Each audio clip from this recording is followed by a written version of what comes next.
sales is always human, right? At the end of the day, whether you're talking about a supplier or a sales representative or a key account manager, with a purchaser or a procurement manager, it's going to be a person talking to another person, deciding whether or not they trust.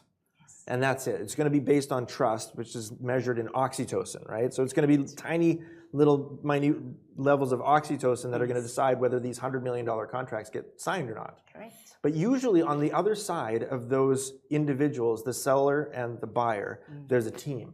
Yes. Right? A team of key stakeholders, let's say inside the organization, maybe right up to the CEO, who have to sign off on it. And so you have to be able to vicariously build trust through your representative on the other team to their stakeholders as well. So we kind of have to be able to see in the dark, right? Who are the stakeholders and what do they want, right? Because the decision maker might not be the person you're talking to.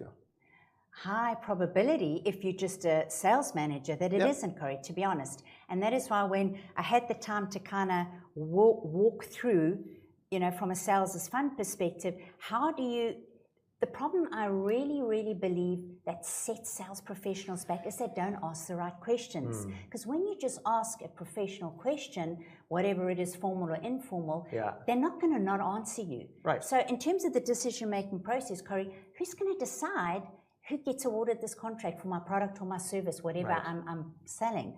So specifically around, you know, the sales as fun side, it's bringing in normal conversations, knowing what are the right questions to ask, where are the other stakeholders sitting, because I also want to understand from you, what is your key business issues today? Because a CEO could have a totally different view and articulate, listen, we're on a merger and acquisition where the guy in front of me is saying to me, we want to just, you know, save on top line or bottom line and make some chops and find some efficiencies through our suppliers. So there's different messages. So then I want to get my boss to meet that person's boss.